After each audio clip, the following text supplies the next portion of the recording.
the spirit in her and the optimism of Billie Holiday, and also her humor. She was a funny lady. I mean, she laughed even at tragic events in her own life. I mean, and it's interesting. A lot of people said our perception of her is, oh, this victim, this person who is certainly, absolutely a victim of racism, of poverty, of being sexually assaulted at 10 years of age, being taken advantage of by men, of managers, of business people, certainly the injustice of the legal system, being imprisoned on narcotics when she really needed help. But I don't think she ever saw herself as a victim. If anything, she said she was a strong woman. If she needed to fight you, she would fight. And she fought as much as she could, as best as she knew how, you know, not having anything past an 8th grade education, you know, not knowing the legal system, always wanting and thinking the best of people, you know, not refusing representation and lawyers. And she would take the fall for drugs when really it was her companions that brought it in, and they had lawyers and they were gone and nowhere to be seen.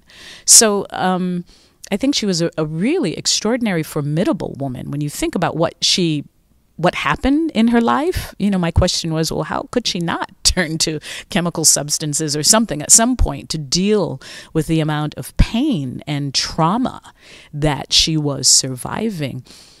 But, you know, if she had, you know, as I said before, you know, if therapy or help or some type of medical treatment. You know, she was astonished by the help that addicts got in Europe, and she was tempted to stay in Europe, and you know, that might have been best for her personally and maybe her career. We'll never know.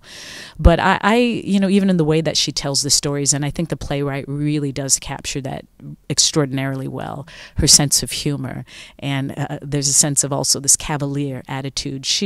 I think she did everything she wanted to do in her life. The spirit of Billie Holiday is a triumphant spirit.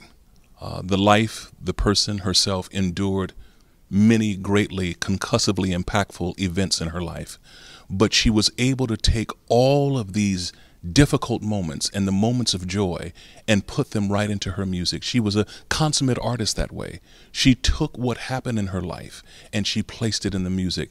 And so there are nights when the blues allegedly is a downer to some, but her blues often had such a joyful kind of spirit in it.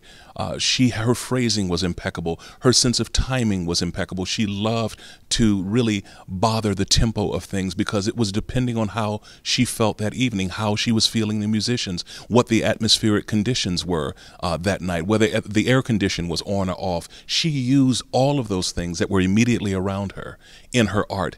And when we talk about the great artist of the world, she's in the pantheon of those because she was able to do that, and she was an international star, dying at age 44, but being talked about and being portrayed 60 years after her death.